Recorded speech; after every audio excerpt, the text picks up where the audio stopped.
What is up, everyone? Welcome back to the channel. I am so glad that you decided to click on this video and hang out with me as I go over some of the latest gaming news. This is Astronaut, and if this is your first time here to the channel, please do not hesitate to smash that subscribe button, click the like button, and say hello through the comment section below. I definitely want to hear from you guys. Whatever feedback you have about the channel or the content, please don't hesitate to let me know. Now, today, guys, I have some really exciting news to share with you guys, especially if you are a Marvel Studio fan, a Marvel comic fan, or a Marvel vs. Capcom fan. You may already have heard the news, but yesterday Disney decided to buy out Fox Studios for a whopping $52 billion. But the reason I decided to do this video is because I really wanted to talk about what kind of effect this is going to have on the gaming community based on this decision for Disney to go ahead and buy out Fox Studios. This is going to definitely impact Marvel Studios. It's going to impact Marvel vs. Capcom, the franchise, and it's going to impact the release of future comic book related games. Now, just to fill everyone in on the business side of the situation, back in 2009, Marvel Studios was purchased by Disney, and ever since then, Marvel has been functioning as a conglomerate of the Disney Corporation. Now, fast forward to 2017, when Marvel got ready to release the next installment in the Marvel vs. Capcom video game series, they were unable to include the X-Men because at the time, Fox owned the total rights to all of those characters. So as a result, Marvel had to move forward with their installment without the X-Men included. But now that Disney has bought Fox Studios, that means that all of the characters that Fox had the rights to now return to Marvel Studios, and Marvel Studios has total access now to the X-Men, the Fantastic Four, and Deadpool. Now, everyone, I would like to share an article with you guys. This article comes from comicbook.com, and the title of the article is Disney Bought Fox, X-Men Returning to Marvel vs. Capcom is Now Possible.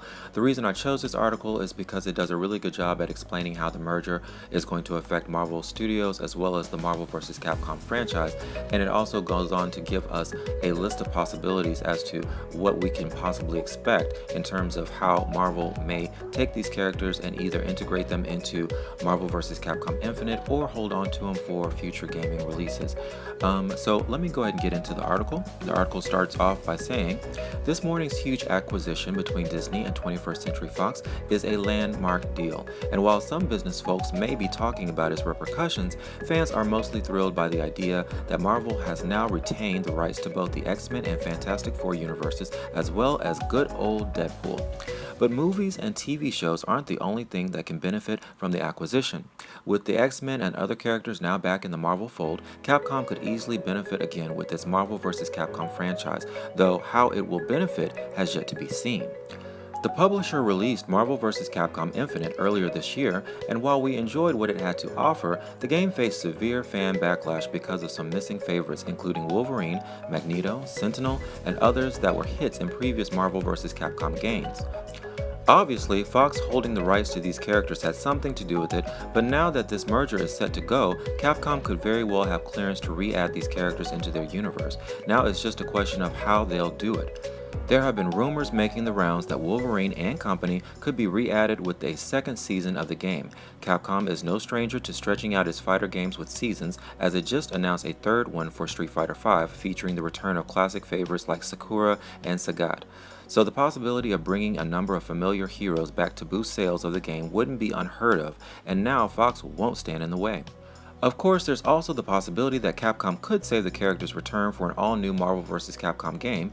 Infinite sales aren't quite as strong as they could have been, but interest in the series remains high, especially with recurring sales of the previously re-released Ultimate Marvel vs. Capcom 3, which, by the way, does feature various X-Men characters like Wolverine, Magneto, and X-23. Whether we'll see Marvel vs. Capcom 4 or whatever it's called anytime soon has yet to be seen, but there's nothing standing in the way now of bringing back those favorites. There's also another area that Capcom could cover, older games in the Versus series. The company is no stranger to revisiting classic games for new compilations, as its recently announced Street Fighter collection points out. So why not go all out and release a Marvel vs. Capcom compilation that includes the first two games in the series along with other favorites like Marvel Superheroes vs. Street Fighter, X-Men vs. Street Fighter, and even X-Men Children of the Atom. If Capcom had a strong deal in place with Marvel, there's no reason this shouldn't happen. Capcom hadn't said anything regarding the merger, but you can bet that some kind of plan is forming to bring back Marvel vs. Capcom in a big way, whether it's extending the life of Infinite or bringing something new or classic to the table. Whatever the case, we hope to see these results sooner rather than later. We need to Berserker Barrage again. Alright everyone, that concludes this article, and I think the main thing to take away from this article is the fact that because of the merger, now Marvel Studios has the freedom to do whatever they want to with the X-Men, and I think the question that lingers on everyone's mind at this point is what exactly is Marvel going to do? There hasn't been any official statements made from Capcom to let us know what kind of direction the studio is going to take with the inclusion of these characters, and I thought this article did an exceptional job at pretty much laying out all the possibilities that are out there for the studio. They could include them as DLCs in Marvel vs. Capcom Infinite. They could wait for the next installment in the Marvel vs. Capcom series. They could just release a compilation of all the games or all the past games that have involved the X-Men and put that out there, shuffle that out there to the masses. We don't know. So Capcom has been quiet, Marvel Studios has been quiet, but we do know that the merger has now lifted the veil and broken down that wall. The rights to all of those characters are now back home with Marvel Studios, and I am certain at some point we're going to see these characters start surfacing in games fairly soon, especially since Marvel knows that these are some big money-making characters. Wolverine and Storm and Psylocke and Cable and all of the X-Men, they're moneymakers, and that's exactly why that's exactly why Fox had the rights to those characters in the first place. So anyways, okay, I am done, guys, and I would love for you guys to take this opportunity to leave some comments in the comment section below and let me know exactly what you think. Do you want to see the X-Men in Marvel vs. Capcom Infinite? Do you want to see them in their own video game? Do you want to see them in the next Marvel vs. Capcom installment in the franchise? Or what would you guys like to see? It's all about you guys right now, so let me know what you guys think in the comment section below. Alright, I'm done with this video. Thanks guys for tuning in. I appreciate it. Don't forget to subscribe, click the like button, and say hello in the bottom through the comment section below. I will see you in the next video. Astronaut out.